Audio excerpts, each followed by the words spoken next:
Swayam Prabha. Digital India. Educated India.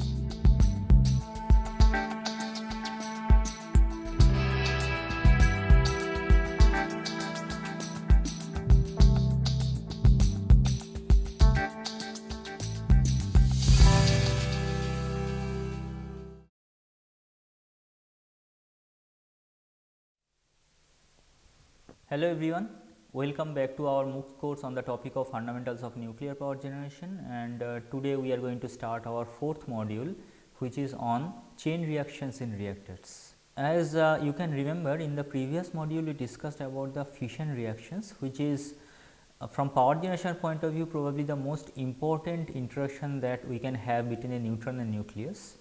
And whenever a nucleus is absorbing one neutron, then it can lead to either a non-fission capture or a fission reactions, and according to their probability we generally classify materials into different categories. The one of our interest is the fissile materials, which can absorb a thermal neutron and can go for a fission. But if you remember the definition of fissile material, actually just getting fission by thermal neutron was not the only criteria, rather the definition of fissile material requires two criteria to be satisfied. The first is it can or it should undergo fission reaction after absorbing a thermal neutron, but the second one is that it should also sustain a chain reaction. That means, after absorbing one neutron it undergoes a fission, and after absorbing a thermal neutron, that is, it can undergo fission, but if nothing happens afterwards, then also you should not call that a fissile material. Like fertile materials are those which does not satisfy either of the criterion, like it can't undergo fission by absorbing thermal neutrons generally, and even if it can undergo fission by absorbing a thermal neutron, it can't sustain a chain reaction following that. That means, once one reaction is done, that is it, nothing happens afterwards. So, the chain reaction is a very important one to have from reactor point of view, that which of course, as the term suggests, and I think most of you have the idea, it is quite analogous to the chemical chain reaction that we can have. Chain reaction refers to the continuous fission reaction, that is, once suppose you have some quantity of fuel, you have several fissile material nuclei given to you. Now, you have a beam of neutron, say thermal neutrons, and you strike the nucleus with that neutron. Now, once a neutron is captured by a nucleus and it undergoes a fission reaction, then that fission reaction is associated with the parent nucleus being split into two daughters, and also you will always find that it is emitting neutrons. The number of neutrons emitted during a fission reaction can vary, it can be anything between 1 to 7, but most commonly it is 2 or 3. Now, those 2 or 3 neutrons that has been released by the fission reaction, if they are given proper condition, then they can also strike another nucleus, and that nucleus can also undergo a fission reaction. That is what we call as chain reaction, just like shown in this diagram. Like, to start with, here one uranium-235 isotope is being struck by this particular neutron, which is a thermal neutron. Let us assume this to be a thermal neutron. Now, uranium-235 has a very high fission cross section when it is subjected to thermal neutrons. So, accordingly it is very likely to undergo fission by producing two isotopes, two daughter isotopes, that is, and they are generally krypton or barium, or it can be anything else, but our interest here is these 3 neutrons which have just got produced because of this fission. These 3 neutrons, if we can allow proper condition to them, they should also strike 3 different nucleus, and each of those nucleus will again produce their common daughters or their daughters, and each subsequent reaction that way are again likely to produce 2 or 3 more neutrons. That means, just in 2 steps, you can see here we have started with just a single neutron, and after 2 steps here we are having 9 neutrons to deal with, and these 9 neutrons again are likely to strike 9 more nucleus, and those nucleus again will undergo fission reaction to produce 9 into 3, that is 27 neutrons. This is what we call a chain reaction. However, this is a very ideal diagram that is shown to you, because the neutrons that has been emitted or produced by a fission reaction, it is not that all of them will induce fission to some subsequent nucleus. Some of them will do, some of them won't. It is also possible that none of them also undergo, none of them are able to induce any kind of fission reaction, because after getting emitted from this fission reaction here and before striking the nucleus here, in between this portion the neutron can undergo several phenomena, which we shall of course be discussing in later sections or later part of this lecture itself. But probably one you can immediately recognize at this moment. The neutrons which are being produced by the fission reaction here, that is these neutrons that we are talking about, they are inevitably they are fast neutrons. Okay, and here I would like to also mention neutrons, depending upon when they are getting produced, we can classify into two categories. One is prompt neutron, which refers to these particular neutrons, which are direct product of a fission reaction, and they are generally released within 10 to the power minus 14 seconds of fission occurrence. Basically, that is the time scale 10 to the power minus 14 seconds which is associated with the fission reaction, and so these neutrons, these prompt neutrons, they are immediately available as soon as we have a fission reaction. But there can be some further neutrons that can come later on into the sequence.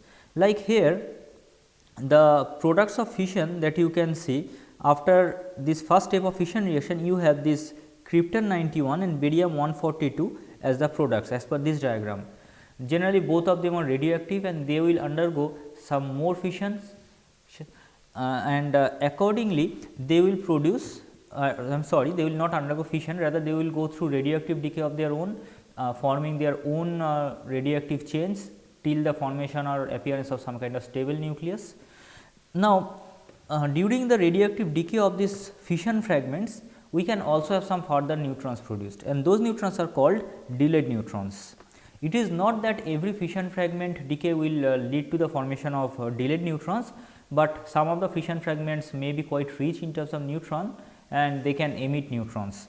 So, corresponding fission fragments which are neutron rich and therefore, are capable of emitting neutrons are called delayed neutron precursors. We shall be discussing about that in later chapter. But the neutrons which are emitted accordingly, they are delayed neutrons. Now, while prompt neutrons are emitted within 10 to the power minus 14 seconds of fission occurring, when the delayed neutrons will be released, that is difficult to say, because that depends upon the decay rate of these fission fragments. That can be released immediately within maybe just a few nanoseconds or even less times, or it may require minutes or hours or sometimes even longer for these delayed neutrons to appear following any particular fission. Now, the prompt neutrons which are produced following the fission reactions or immediately after a fission reaction, they are inevitably very high energy neutrons, because the prompt neutrons carry about 2% of the total energy emitted during the fission reactions, and this energy they acquire in form of their own kinetic energy. Therefore, they are always ultra fast velocity levels and they are having high amount of kinetic energy.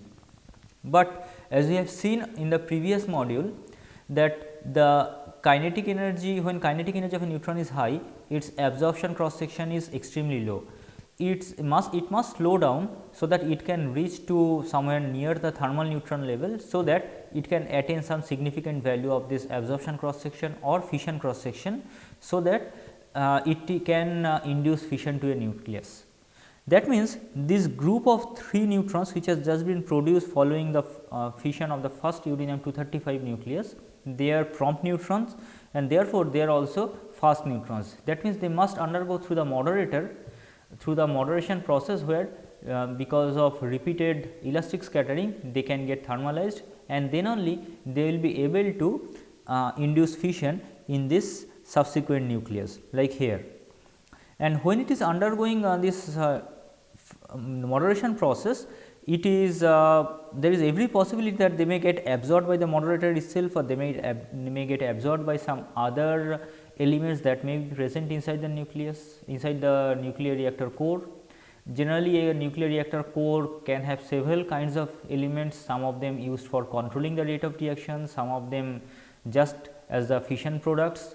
Like the fission products that are getting produced because of the radioactive decay of the fission fragments, some of them may also eat up some of the neutrons. Thereby, it is not that all these 3 neutrons produced here will be available to cause subsequent fission, rather only some of them, or maybe a very very small number, that may be available for a subsequent fission. That means, chain reaction, while it may seem that it is a quite natural process, but actually a nuclear reactor point of view, chain reaction somehow we have to ensure the appearance of chain reactions, because only because of the chain reaction we can sustain the energy production inside reactor. Rather, if the chain reaction is not able to sustain, then after passing this beam of neutron, we can get one fission reaction done and we are able to harness corresponding energy, but that is it. If there is no chain reaction, then there is no further fission, so no further energy release. Somehow we have to sustain this chain reaction, and we have to sustain this chain reaction by, then what if we want to sustain the chain reaction, then what we have to ensure?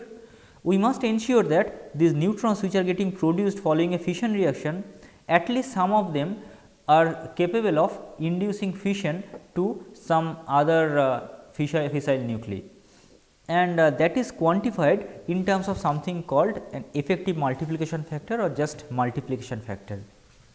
In order to ensure a stable sustained chain reaction, we must have at least one, maybe more number of neutrons produced during a fission to cause another fission reaction.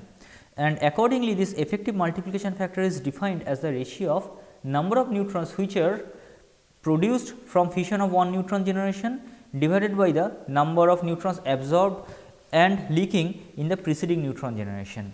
Neutron generation, what it refers, we shall be seeing shortly, but you can think about this like if we go back to the previous diagram.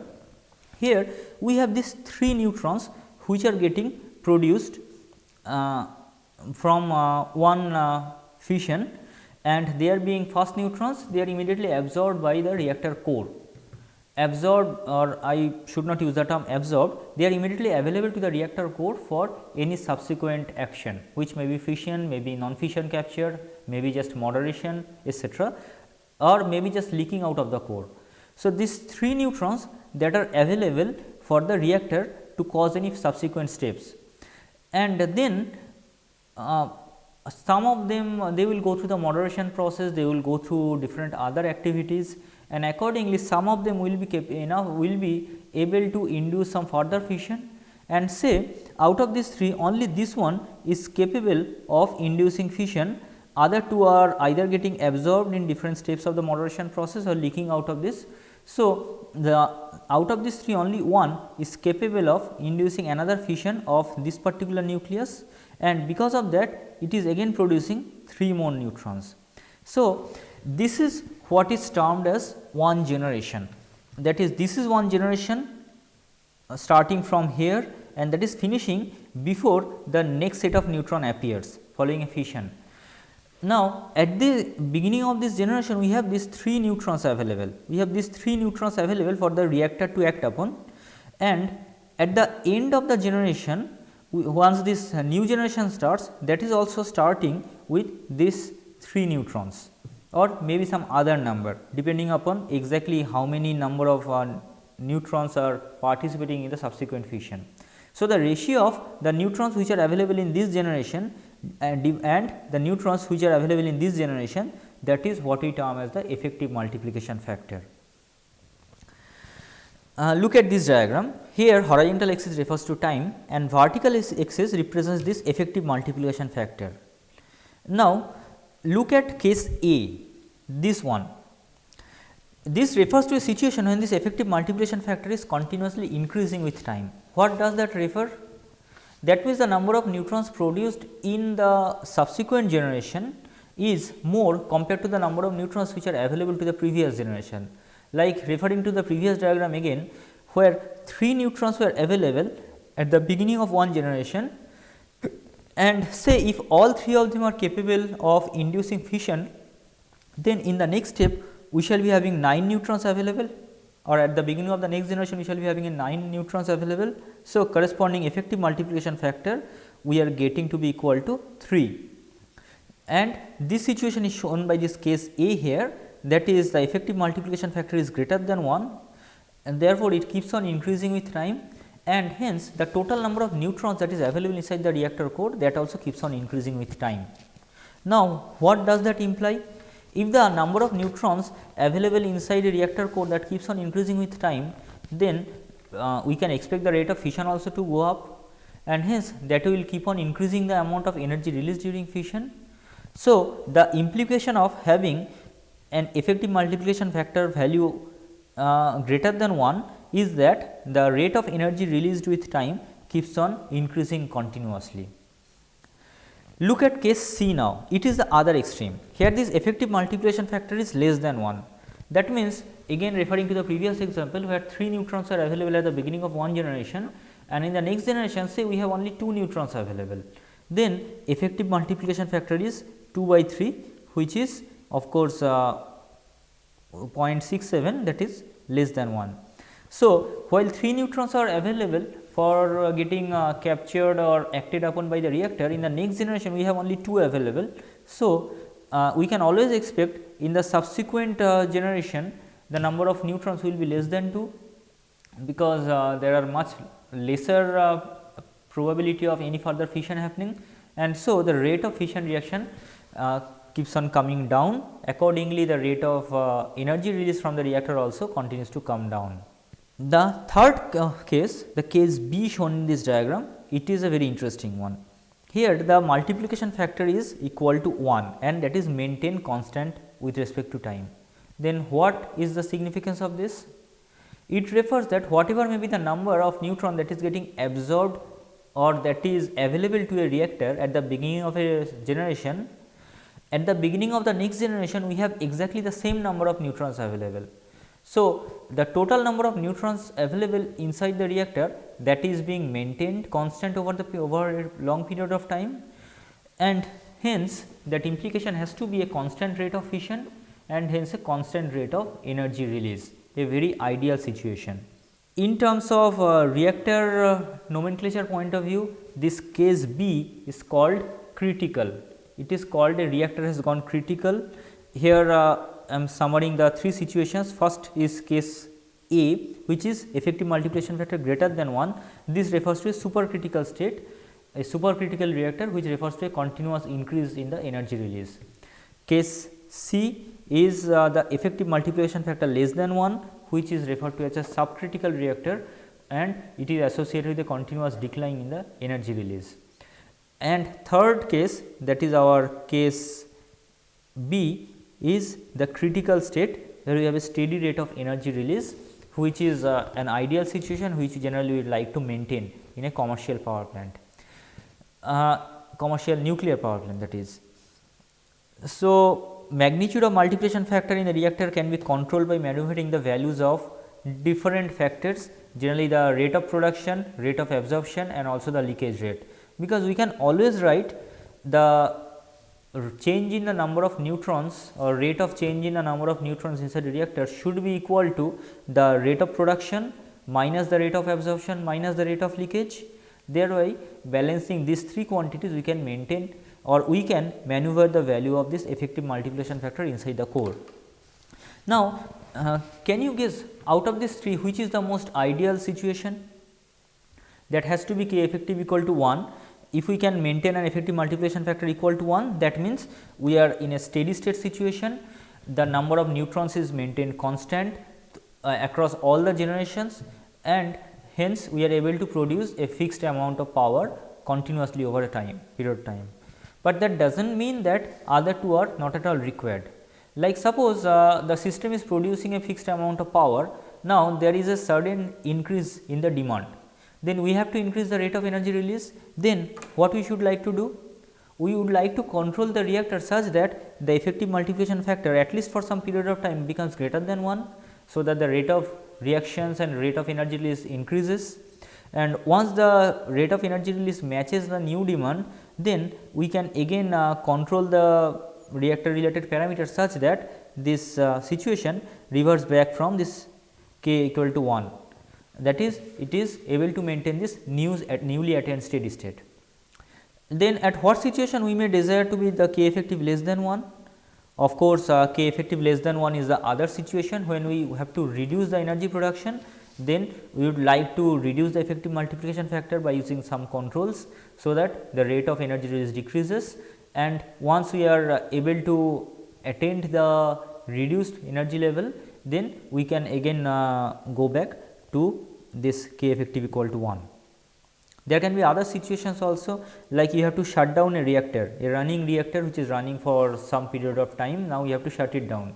Then you have to maintain this effective multiplication factor less than 1, so that the rate of energy release dies down, and finally it becomes subcritical, and finally after some reasonable period of time the multiplication factor becomes 0 or almost equal to 0, and there is no further reaction inside.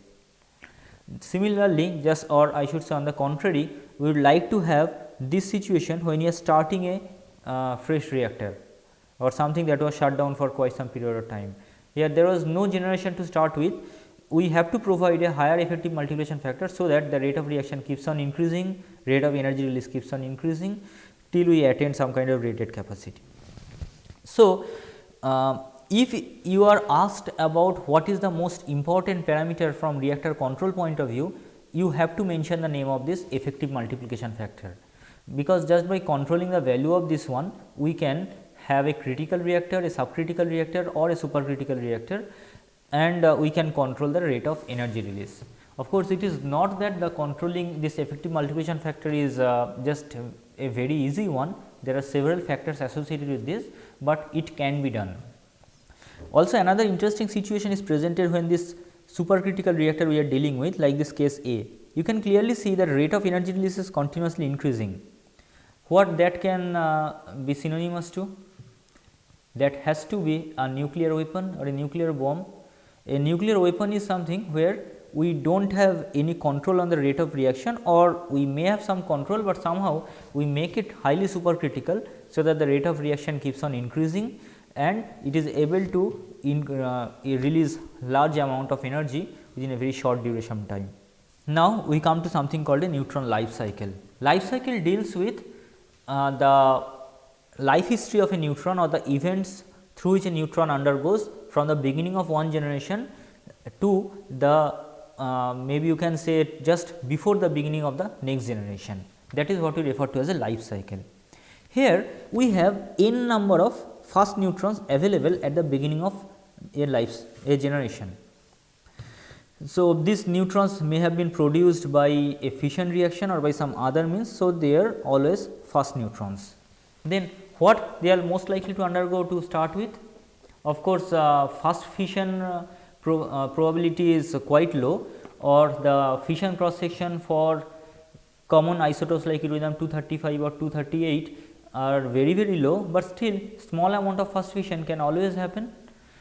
And so, some of these neutrons will participate in a fast fission process, thereby producing some more neutrons and adding that to this, and that is characterized by something called the fast fission factor. This fast fission factor refers to the ratio of the number of neutrons after the first fission divided by the number of neutrons before the first fission.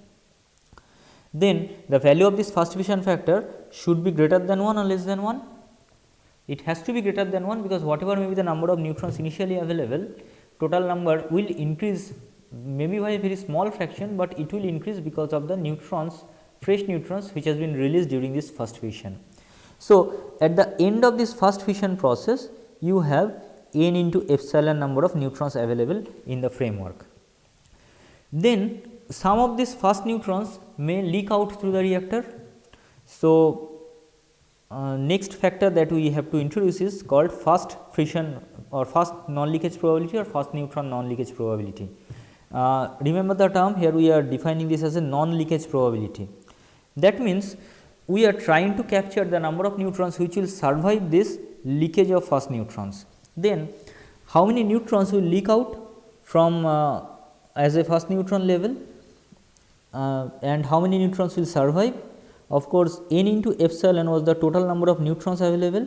This fast neutron non-leakage probability is defined as number of neutrons surviving this leakage divided by the total number of fast neutrons available. So, number of neutrons surviving this leakage has to be n epsilon into Pf and n epsilon into 1 minus Pf is the fraction that is leaking out from the reactor core as a fast neutron or as fast neutrons. What is the next step? These are being fast neutrons, their fission cross section generally is quite low, like they can induce fast fission, but their probability is very small. So, they go through the moderation process. They go through during the moderation process, their energy keeps on coming down. Now, I am just very roughly drawing the curve that we have discussed earlier, the energy level here and the absorption or capture cross section here. If you remember the curve, for low energy we have a 1 by V region where the capture cross section continuously decreases. For very high energy also we have a decreasing trend, that is with increasing neutron energy the capture cross section or absorption cross section comes down, but in between we have a resonance region. In this resonance region you can see lots of peaks, something like this, that is at certain values of this energy the absorption cross section can be extremely high. These are of course non-fission capture, that is absorbing these neutrons, the corresponding element will only create another new isotope of its own and may release a large amount of gamma radiation. So, particularly uranium being the most common fuel, we generally use uranium 235 and 238 as a mixture in a reactor, in a thermal reactor. Now, uranium 235 has a very high thermal fission cross section, but generally a very low fast fission cross section, whereas uranium 238 is a fertile material, that means it requires only fast neutrons to cause any kind of reaction. Therefore, in this fast fission stage both uranium 235 and 238 can participate, or rather any fissionable material can participate, but generally the cross section is very low. Therefore, this epsilon is greater than 1, but just only greater than 1, and when it is undergoing this resonance situation now, there is a large possibility that some of them may get absorbed or may get captured during these resonance peaks. Particularly as was shown in the previous module, uranium 238 has very high resonance absorption cross section. There are some of their peaks can be 100 or maybe 1000 times larger compared to the base values. So, this resonance absorption is something which will consume a good amount of this fast neutrons, which is n epsilon Pf, and while it is passing through this moderator and also the fuel. So, accordingly we define something called the resonance escape probability. Resonance escape probability is defined as the amount of neutrons which are able to survive across the resonance divided by total number of neutrons which are coming to get moderated in the form of fast neutrons. So, the number of neutron coming is this one only, and the ratio of number of neutrons available after the resonance section divided by the neutrons available before this is called the resonance escape probability. The value of this resonance escape probability will strongly depend upon the percentage of uranium 238 which can be present there, and also may depend upon the moderator. Now, this if the resonance escape probability is defined by small p, then how can you compute the total number of neutrons available after this resonance absorption? N epsilon into Pf was the number of neutrons available before this. If we multiply this with small p, which is this resonance escape probability, we have the number of neutrons available after resonance. And what should be the nature of them? They has to be thermal neutrons, because this resonance absorption happens when its energy is coming down through that intermediate level, and number of neutrons which are getting absorbed during resonance absorption, that has to be n epsilon Pf into 1 minus small p. This is the number of neutrons which are getting absorbed during resonance, and n epsilon Pf into small p is the number of neutrons which are available at the end of resonance, and as they have passed through the resonance region, so they must be thermal neutron.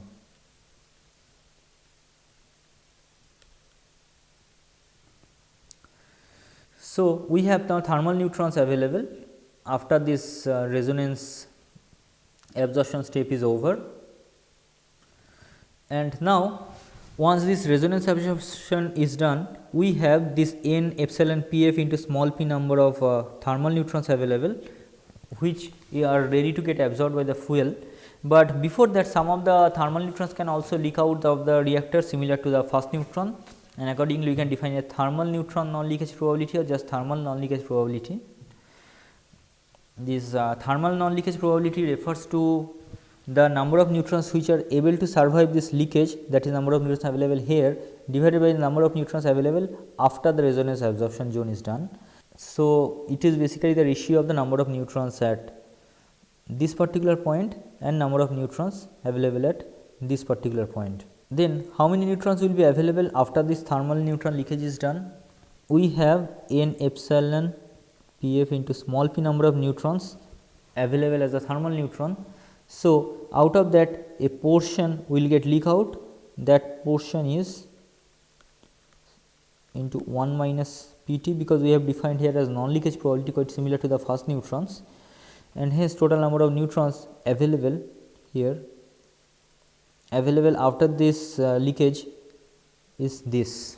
Now, these thermal neutrons, of course, they also have to get absorbed in the reactor core, they being sorry, I should have kept this one, maybe let me keep this.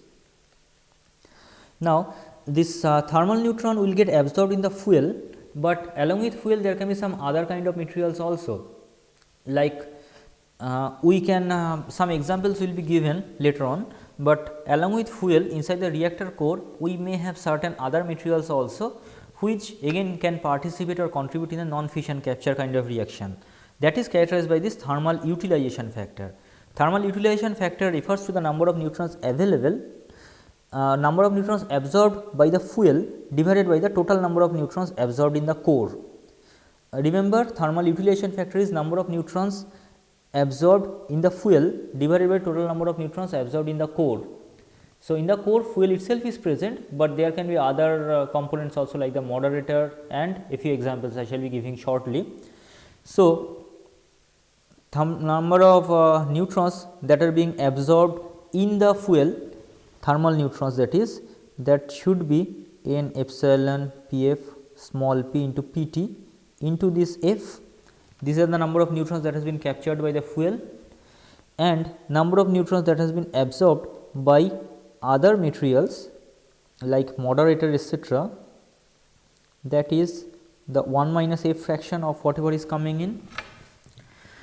So, now this is the number which has got absorbed in the fuel. So, they will participate in the reaction, and some of them of course will get captured, some of them may undergo a fission non-fission capture reaction, like whatever may get captured in the if you think about the earlier examples that are given, uranium 235, whenever it captures a neutron there is 85% probability of having a fission reaction, but there is also 15% probability of having a non-fission capture. So, it is not that this exactly this number of fission reactions we are going to have, rather we are going to have only a percentage of that, like maybe 85% of this in case of uranium 235, and each fission reaction will produce a variable number of neutrons which can also range between 1 to 7, but on an average between 2 to 3. And finally, after the fission is done, here again we are going to get back a good number of fast neutrons. Fast neutrons, because these neutrons which will be appearing here, they are all products of this new fission, and it is characterized by this thermal fission factor, also called neutron reproduction factor or thermal reproduction factor. It is the ratio of fast neutrons produced by fission here and the number of thermal neutrons that is absorbed by the fuel, that is this quantity. So, the total thermal fission factor, or how many neutrons will be available after this. This is the number of neutrons that has got absorbed. So, total number of neutrons which will be available here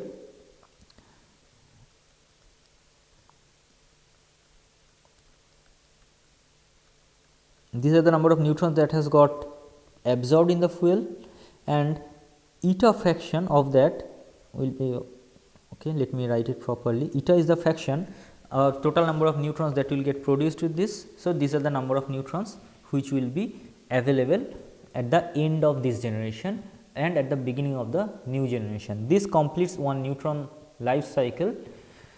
And now, if we want to calculate or define the effective multiplication factor here in terms of this 6 terminologies or 6 definitions that we have provided, then effective multiplication factor of course is the number of neutrons available at the beginning of a generation divided by the number of neutrons available at the beginning of the previous generation.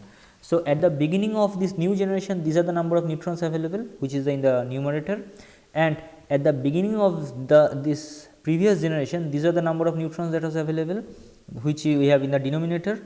So, accordingly we get this effective multiplication factor as the product of all these 6. And quite occasionally these two non-leakage probabilities are coupled into one, capital P, which is the product of this first non-leakage probability and the thermal non-leakage probability. So, these 6 factors or generally 4 factors associated with the reactor characteristics and or the fuel and other characteristics plus 2 leakage non-leakage probabilities, 2 leakage related characteristics, their product defines the effective multiplication factor. A simplified or idealized version of this can be defined for an infinite reactor. Infinite reactor means something that does not have any leakage. It is infinite size and therefore, there is no neighbor and nowhere for the neutron to leak through. So, what should be this non-leakage probability for an infinite reactor? It has to be 1 because there is no leakage. So, accordingly the effective multiplication factor, in that case we substitute this suffix epsilon as this infinite. It is just a product of these 4 factors, that is first fission factor epsilon, the resonance escape probability small p, the thermal utilization factor small f, and finally thermal fission factor eta. This infinite, it is called the infinite multiplication factor. It is found to be the product of these factors, 4 factors, and accordingly it is very popularly known as this 4 factor formula. Quite occasionally this particular one is termed as a 6 factor formula, but that is a less used terminology, but this 4 factor formula is a classical term that we use to characterize any neutron life cycle and also the characteristics of a nuclear reactor in general. Another term very popularly used, that is reactivity, denoted by the symbol rho, and it is defined as the K effective minus 1 by K effective. So, why 1 here? Can you guess? Effective multiplication factor equal to 1. What should be the value of this reactivity for a critical reactor? We know that a critical reactor refers to something where the rate of power generation is constant, because effective multiplication factor is equal to 1. So, for a critical reactor, effective multiplication factor has to be 1 and hence the value of reactivity equal to 0. Whereas, for a supercritical reactor, K effective is greater than 1. So, reactivity is greater than 0. For a subcritical reactor, effective multiplication factor is less than 1. So, reactivity is less than 0. And so, we can visualize the rate of reaction or the nature of the reaction that is going on inside a nuclear reactor in terms of either the multiplication factor or the reactivity. Here we have an example. Okay, but before going to the example, out of this let us forget the non-leakage probabilities for them. Okay, let us keep them in picture also. Out of these 6 factors, can you say which one will be greater than 1 and which one will be less than 1? What about the first fission factor? Because of the first fission, total number of neutrons in the reactor that should increase, because say we have 100 neutrons present here, this small n equal to 100. Out of that, maybe just 1 or 2 are participating in the first fission, but every such first fission will lead to new 2 or 3 neutrons getting added to this. So, total number of neutrons has to increase, and therefore, this first fission factor is greater than 1. What about thermal fission factor? Quite similarly, it is also greater than 1. Of course, we know that a part of the number of neutrons that is getting absorbed in fuel will participate in non-fission capture, but generally that fraction is quite low, and every fission reaction will produce a large number of neutrons. So, generally this thermal fission factor is also greater than 1, generally much higher than 1, depending upon the composition of the fuel. What about the others? What about the two non-leakage probabilities? There being non-leakage probabilities, they always refer to the number of neutrons which are surviving the leakage. So, both the non-leakage probabilities has to be less than 1. What about the resonance escape probability? That is the ratio of number of neutrons surviving the resonance absorption divided by the number of neutrons absorbed or available for resonance absorption. So, that is also less than 1. And finally, the thermal utilization factor is the ratio of number of neutrons absorbed in fuel and number of neutrons absorbed in the core, that is in fuel, moderator plus everything else. So, that also has to be less than 1. So, out of the 6 factors, 4 of them are less than 1, but the 2 fission factors are greater than 1. Here is one example. Here we are having small n equal to 1000, we are starting with 1000 neutrons, and first we are having a first fission of 1.03. So, after the first fission is done, we are having 1030 number of neutrons available. These neutrons will go through the leakage phenomenon. 30 neutrons are getting generated because of first fission, and so 1030 number of neutrons are available. Now, let us take a non-leakage probability of 0.95. So, 95% of this 1030 will survive this, but 5% will leak out, and that 5% is 51, and after surviving this we have 979 number of fast neutrons that are available for moderation. So, this 979 number of neutrons go through the moderation process, during which they encounter the resonance absorption. We have a resonance escape probability of 0.75, then number of neutrons available after the resonance or number of neutrons which are able to thermalized will be 75% of whatever we started with, and we started with this 979. So, once this resonance absorption step is over, we are having 734 number of thermal neutrons available. These thermal neutrons, some of them may leak out, again we are having a leakage non-leakage probability of 0.96. So, 4% of the 734 that are leaking out, which are 29 neutrons, and 705 number of neutrons are available for participating in the fission or any other thermal capture. So, now we have a thermal utilization factor of 0.7, that means 30% of the 705 neutrons are getting absorbed in the moderator and other elements inside the reactor, but 70% are getting absorbed in the fuel. So, 70% of this 705, which is 495, that is getting captured in the fuel. Now, here we have a typical reproduction factor or thermal fission factor of 2.02, which generally corresponds to capture to fission ratio of 0.169. This diagram actually is shown for uranium 235. You may not be remembering, but if you can go back to our previous the slides for the previous module, there it was mentioned that for thermal neutrons, uranium 235 has a fission cross section of around 580 something and capture cross section of around 100, or rather 85% probability of fission and 15% probability of capture, and correspondingly we get a capture to fission ratio of 0.169. That is basically the ratio of this fission and capture cross section, or this, or not fission capture, rather using fission and capture cross section we can calculate this number. And each fission reaction is producing on an average 2.43 number of neutrons. So, we are getting a reproduction factor of 2.02, and hence we need total number of neutrons available after this thermal fission is done, that will be equal to the number of neutrons absorbed in fuel, that is 495, multiply by the thermal fission factor or reproduction factor, that is 2.02, which is approximately 1000. So, we started with 1000 number of neutrons and we have finished up at or we have reached another generation with again 1000 neutrons. Then what is the multiplication factor here? Here the effective multiplication factor is number of neutrons at the beginning of this new generation divided by the number of neutrons available at the beginning of the previous generation. Here both are equal, and hence the effective multiplication factor is equal to 1. That means, here all the numbers that are given for these factors, they all corresponds to a critical reactor.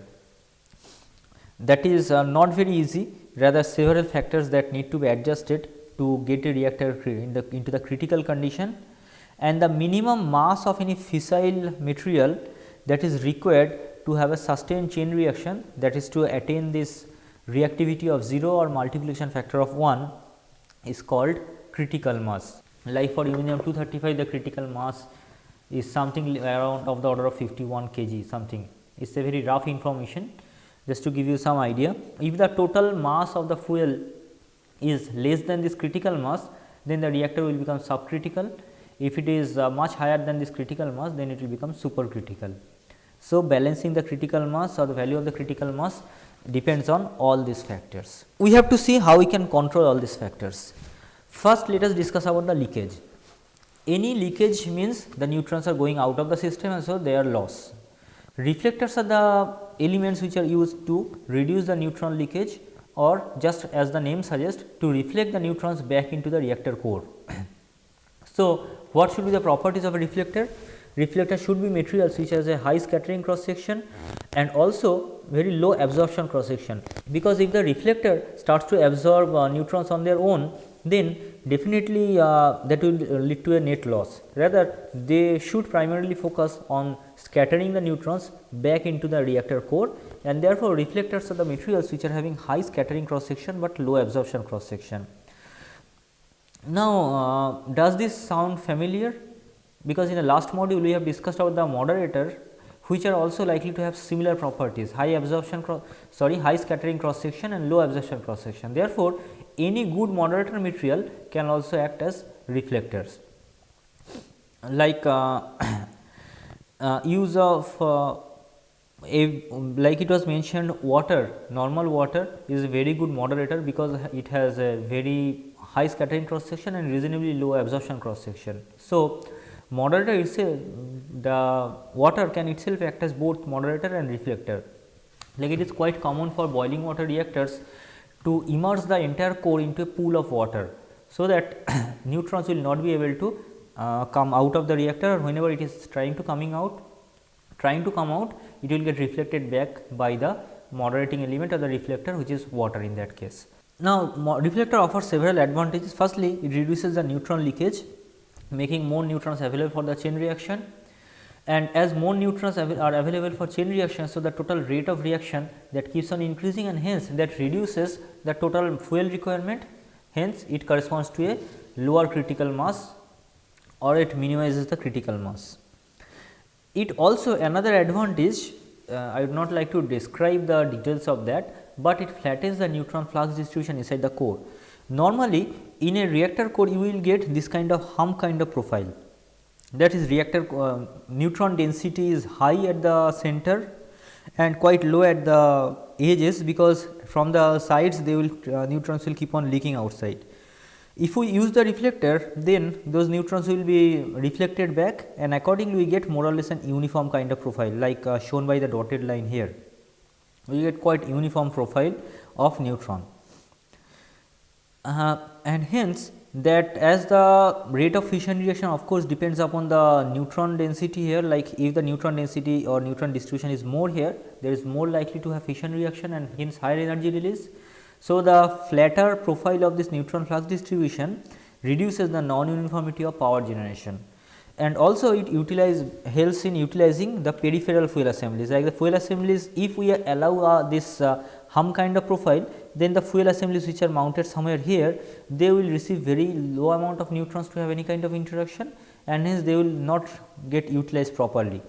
Therefore, the use of reflectors helps utilization of this peripheral assemblies as well. Now, we have to discuss about all these four factors. First is the thermal fission factor. Thermal fission factor, as has already been defined, is equal to the number of fast neutrons produced by thermal fission divided by the number of thermal neutrons absorbed in the fuel itself. So, mathematically we can say in the denominator it is the scattering, it is the absorption cross section of the fuel, total absorption or macroscopic absorption cross section of the fuel, which is fission plus capture, because once the neutron gets absorbed in a fuel, it can participate either in fission reaction or capture reaction. So, corresponding macroscopic cross sections can be added together to get the denominator, In the numerator we have the macroscopic fission cross section multiplied by this nu. This nu indicates the average number of neutrons produced per fission, and hence this ratio or this thermal fission factor can be defined by this particular ratio. Like commonly we have uranium as the fuel in thermal reactors, which comprises of several isotopes, primarily uranium 238, which is more than 99% in case of natural uranium. Some quantity like in 0.7% in natural uranium is uranium 235, and we can also have small quantity of uranium 234 or 232 etc. So, absorption characteristics of all these need to be taken into consideration in the calculation of this thermal fission factor. Then it should be, if we neglect the other isotopes, let us just consider uranium 238 and 235, then in the denominator it should be the total absorption cross section of uranium 238 plus total absorption cross section of uranium 235. Uranium 235 for thermal neutrons has both fission and capture cross section, but uranium 238 its fission cross section can be neglected. So, what we have in the denominator is the capture cross section, macroscopic capture cross section of uranium 238 and macroscopic capture plus fission cross section of uranium 235. Whereas, in the numerator it is the fission cross section of uranium 235 multiplied by the nu for uranium 235. Uranium 238 does not participate in thermal fission because it is a fertile material, and hence in the numerator we have the fission cross section of uranium 235 only.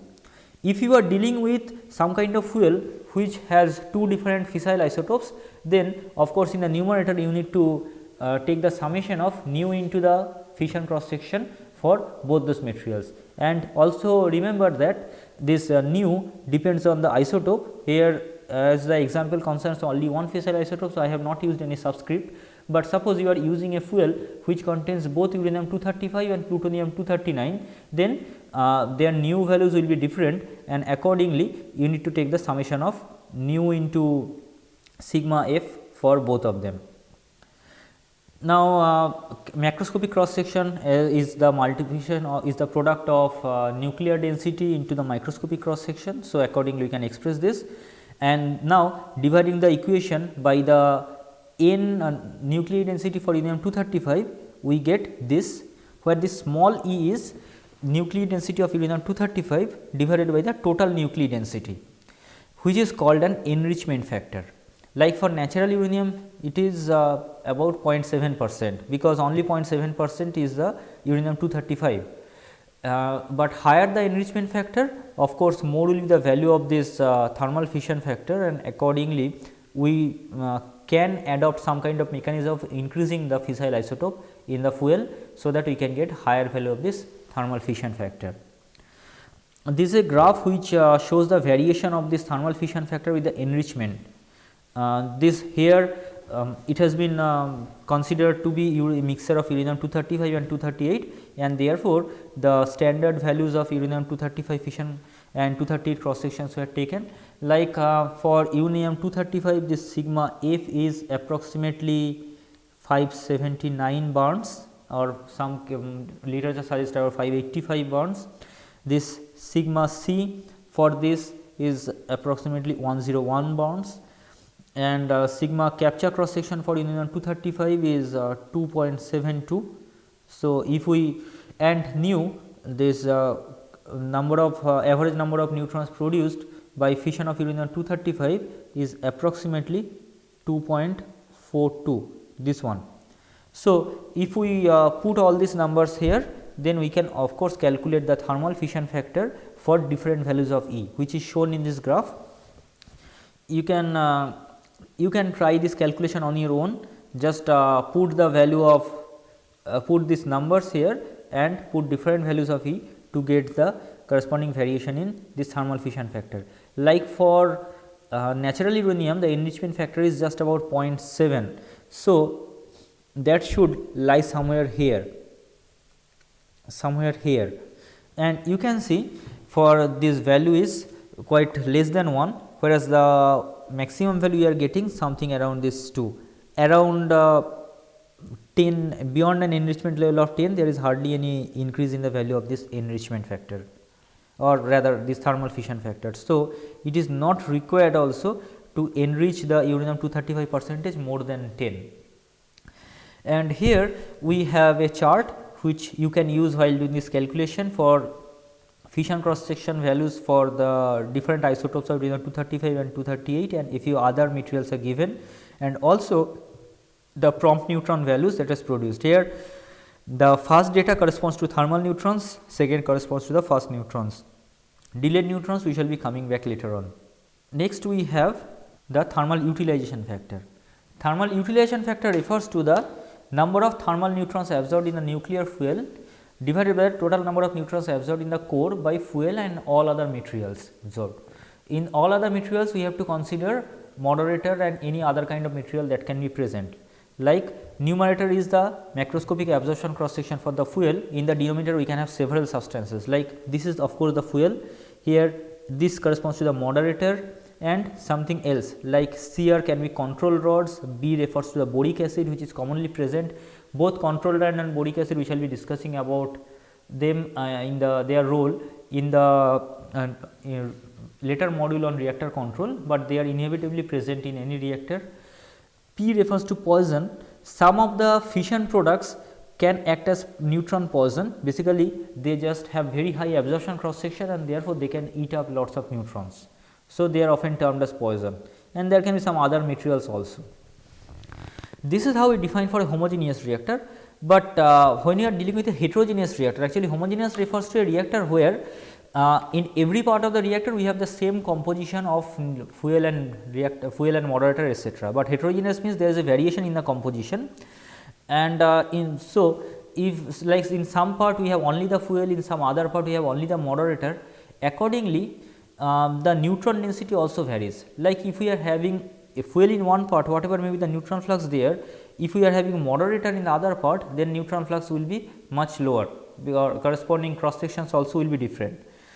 So, when you are dealing with the a heterogeneous reactor, we also have to take the reaction rate into consideration. That is, every terms need to be multiplied, or every cross section values need to be multiplied with I, which is the corresponding neutron flux or beam intensity, and V, that is the volume of the corresponding component, and accordingly we get this particular definition. This factor can this is actually a factor which can directly be controlled in a reactor by the operator. Like say if our objective is to increase the multiplication factor, then we have to increase the thermal utilization factor. So, accordingly we can control any of them. If we pick up say this particular one, control rods are elements which can be inserted or moved away or taken away from the reactor, and they are generally comprised of materials like boron or cadmium which have high absorption cross section.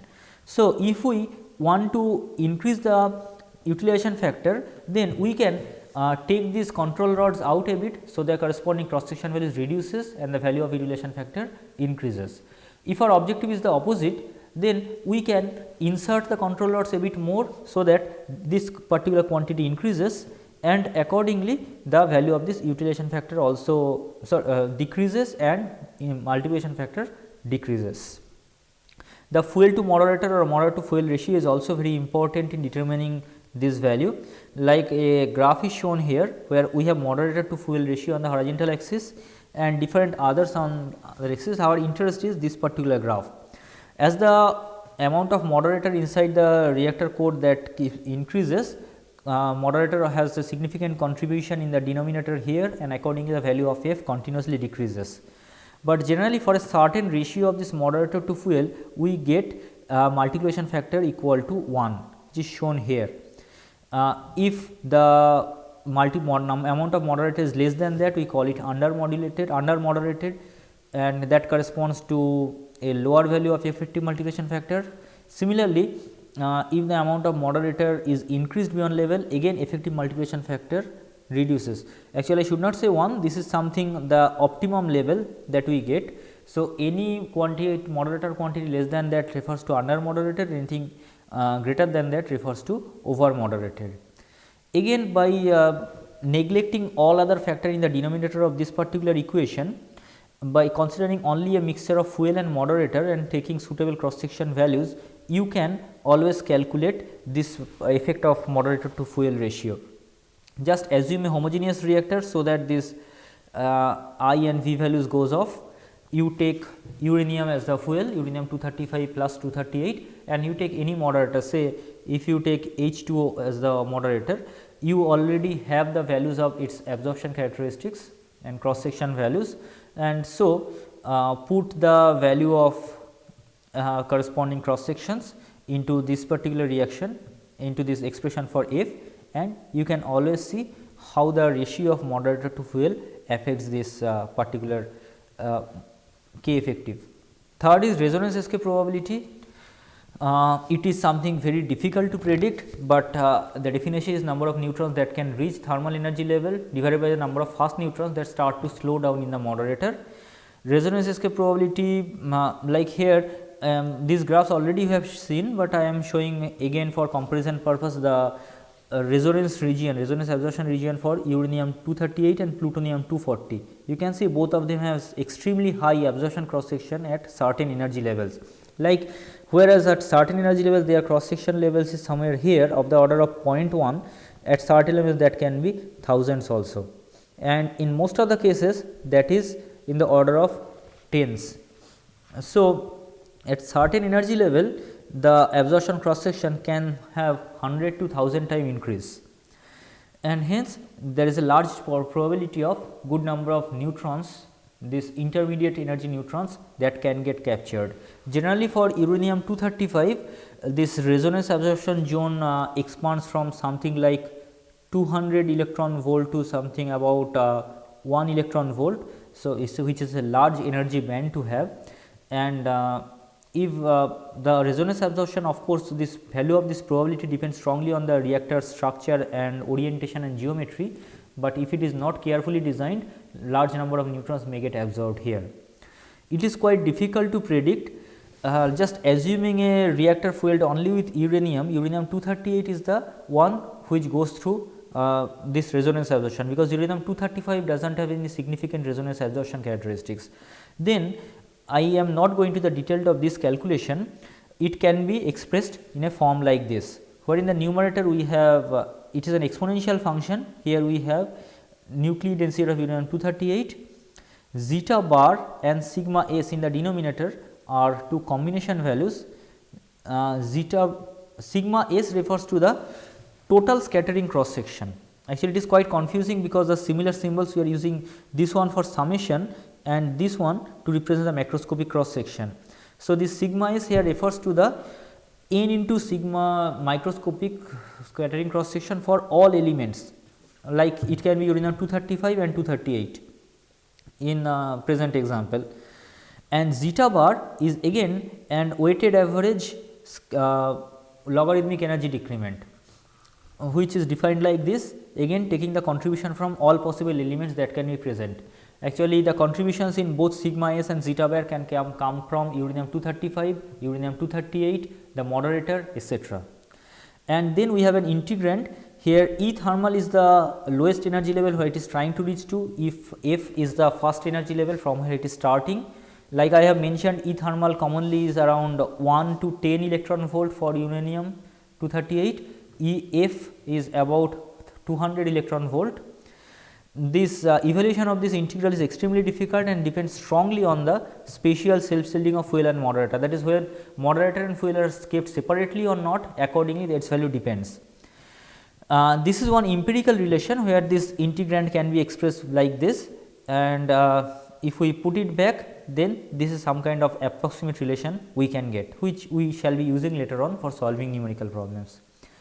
And finally, the fast fission factor, it can invariably be neglected for most of the thermal reactor, because it represents the ratio of number of fast neutrons produced by fission at all energies divided by number of fast neutrons produced in thermal fission, or number of neutrons available at the beginning of any generation. When the number of moderator nucleus is more, like if you think about a homogeneous reactor, every fuel nucleus is likely to be surrounded by moderator nucleus, and hence there is every chance that fast fission may not at all happen.